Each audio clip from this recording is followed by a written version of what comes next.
आपण केस गळणे, तुटणे, केसात कोंडा होणे, केस अकाली पांढरे होणे अशा अनेक कारणांमुळे त्रस्त आहात का? श्री अंबिका हेअर ऑइल घेऊन आले आहेत केस उगवण्याचे क्रांतिकारी संशोधन. शिकाकाई, रीटा, आवळा, माका अशा अनेक नैसर्गिक आयुर्वेदिक घटकांपासून बनवलेले 100% आयुर्वेदिक तेल. मजबूत, मऊ, मुलायम आणि नवीन केसांच्या वाढीसाठी होममेड आयुर्वेदिक तेल. 100% आयुर्वेदिक चमत्कार. Shri Ambika hair oil. अधिक माहिती आणि ऑर्डरसाठी संपर्क 70 755 65 355.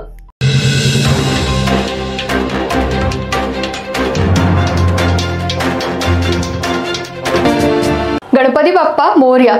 एम मराठीच्या सर्व प्रेक्षकांना गणेश चतुर्थीच्या हार्दिक शुभेच्छा. नमस्कार, मी तेजस्विनी मगदूम. एम मराठीमध्ये आपल्या सर्वांचं स्वागत आहे. पाहूया ठळक घडामोडी. इचलकरंजी शहरातील सार्वजनिक आणि घरगुती गणपती विसर्जनासाठी गेलेल्या गणेश भक्तांना वाहतुकीमुळे गणपती बाप्पाला घेऊन जात असताना खूप त्रास सहन करावा लागला. उत्तम प्रकाश चित्रमंदिर ते नदीपर्यंत वाहनांच्या लांबच लांब रांगा लागल्या होत्या. या वाहतूक ठप्पमुळे अनेक गणेश भक्तांना आपल्या गणपती बाप्पाला घेऊन गाडीमध्येच सुमारे 2 तास बसावं लागलं. त्यामुळे गणेश भक्तांचं मोठं हाल झालं. वाहतूक पोलिसांचा यावरून मात्र शून्य कारभार दिसून आला. इचलकरंजी शहरामध्ये आपल्या लाडक्या बाप्पाची वाजत गाजत प्राणप्रतिष्ठापना करण्यात आली होती. अतिशय मनोभावे गणेश भक्तांनी त्याची पूजा केली. भजन, कीर्तन, गौरी आगमन मोठ्या उत्साहात पार पडलं होतं. लाडक्या बाप्पाला 7 दिवसांनी निरोप देण्याची वेळ आली. काहींनी महानगरपालिकेच्या कृत्रिम कुंडांमध्ये गणपती बाप्पाचं विसर्जन केलं, तर काहींनी नदी विहिरीमध्ये केलं. काल संध्याकाळी गणपती बाप्पा विसर्जित करण्यासाठी आलेल्या गणेश भक्तांना वाहतुकीच्या समस्यांमुळे अडकून राहावं लागलं. पंचगंगा नदी ते चांदणी चौक ते राम मंदिरपर्यंत वाहनांच्या दोन्ही बाजूनं लांबच लांब रांगा लागल्या होत्या. यावेळी पोलिसांनी अवजड वाहनं बंद करण्याचं अपेक्षित होतं, पण पोलिसांनी अवजड वाहनं बंद का केली नाहीत याचा त्रास गणपती विसर्जन करण्यासाठी आलेल्या गणपती भक्तांना मोठ्या प्रमाणात झाला. सकाळपासून पाऊस असल्यामुळे अनेकांनी संध्याकाळी 4 नंतर गणपती विसर्जन करण्यासाठी बाहेर पडण्याचा निर्णय घेतला. गणेश विसर्जनासाठी आलेल्या भक्तांना वाहतुकीमुळे आपल्या लाडक्या बाप्पाला गाडीमध्ये घेऊन 2 तास बसावं लागलं. दरवर्षी पोलीस या मार्गावरील अवजड वाहनं बंद करतात, पण यावेळी अवजड वाहनं यामध्ये एसटी वाहतूक मात्र सुरू ठेवण्यात आली होती.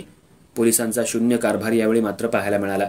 याचा त्रास गणेश भक्तांना मोठ्या प्रमाणात झाला. दिवसभर पावसाची रिपरिप असल्यामुळे सर्वत्र चिखलाचं साम्राज्य पसरलं होतं. त्याच चिखलातून वाट काढत वाहनांमधून आपल्या लाडक्या बाप्पाला विसर्जित करण्यासाठी जावं लागत होतं. या वाहतूक जाममुळे काहींनी नदी घाटापर्यंत चालत जाणं पसंत केलं. पोलिसांनी याचं अगोदर नियोजन का केलं नाही? दरवर्षी योग्य पद्धतीनं याचं नियोजन केलं जातं, पण यावर्षी पोलिसांचं मात्र वाहतुकीवर कोणतंही नियोजन दिसून आलेलं नाही. फक्त वरिष्ठ अधिकारी आले की विसर्जनाचा मार्ग दाखवायचा आणि वरिष्ठ अधिकाऱ्यांनी सूचना केली की हो म्हणायचं. मात्र वरिष्ठ अधिकारी गेले की ये रे माझ्या मागल्या हे मात्र दिसून आलं. वाहतुकीच्या समस्येमुळे गणेश भक्त, गणपती बाप्पाला विसर्जित करण्यासाठी आलेला महिला वर्ग, बालचिमुकले, वयोवृद्ध यांचं मात्र मोठं हाल झालंय. पोलिसांनी योग्य नियोजन लावलं असतं तर वाहतुकीची समस्या जाणवली नसती. त्यामुळे येणारे 2-3 दिवस या मार्गावरील अवजड वाहनं बंद करावीत अशी मागणी गणराया भक्तांमधून, वाहनधारकांमधून होऊ लागली आहे.